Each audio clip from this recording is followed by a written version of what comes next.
આગળ વાત જામનગરની તો જામનગરમાં 2 ઇંગ્લિશ મીડિયમ સ્માર્ટ શાળાઓ તૈયાર થઈ ચૂકી છે।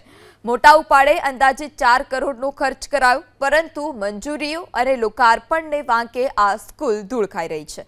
જામનગર મહાનગરપાલિકાએ શિક્ષણ સમિતિ હસ્તકની 44 સ્કૂલ પૈકી 2 સ્કૂલને સ્માર્ટ સ્કૂલ તરીકે તૈયાર કરી। સોનલનગર વિસ્તારમાં શાળા નંબર 31 અને એસટી ડેપો વિસ્તારમાં આવેલી દેવરાજ દેપાળ સ્કૂલમાં આધુનિક શૈક્ષણિક સુવિધાઓ ઉપલબ્ધ કરવામાં આવી।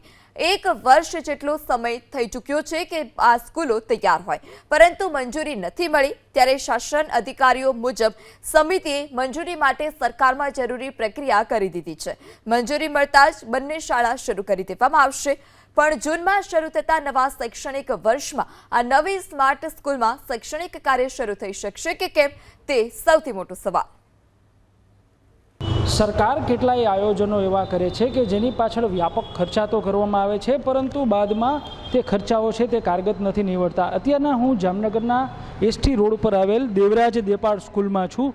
આ સ્કૂલ છે તેને સ્માર્ટ ઇંગ્લિશ મીડિયમ સ્કૂલ તરીકે વિકસાવવામાં આવી હતી, પરંતુ કેટલાય મહિનાઓ થઈ ગયા, આ શાળા તૈયાર થઈ ચૂકી છે, પરંતુ હજુ લોકાર્પણના વાકે છે તે આ શાળા અટકી ચૂકી છે, મંજૂરી નથી મળી એવું પણ માનવામાં આવી રહ્યું છે। આપ જુઓ, આ કેટલાય સમયથી અહીંયા આ રીતે ધૂળોના ઢગલા છે તે જામી ચૂક્યા છે।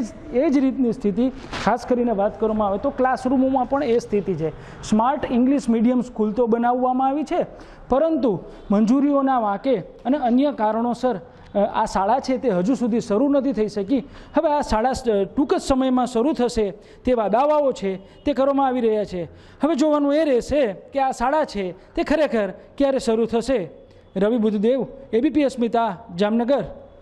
એમાં ખાસ તો એ રીતનું કહી શકાય કે શાળા બન્યા બાદ જે મંજૂરી લેવાની પ્રોસિજર હોય છે એનો સમયગાળો ફિક્સ હોય છે કે માર્ચ મહિનામાં એની અરજી કરવાની હોય છે, દરખાસ્ત રજૂ કરવાની હોય છે, અને ખુલતા સત્ર પહેલાં નિયામક કક્ષાએથી આ મંજૂરી આપી દેવામાં આવતી હોય છે। તો જે પ્રક્રિયા કરવાની થતી હતી કચેરી દ્વારા એ પૂર્ણ કરી દેવામાં આવેલ છે, અને ત્યાંથી હવે ટૂંક સમયમાં મંજૂરી મળી જાય એ રીતની પ્રોસિજર ચાલુ છે।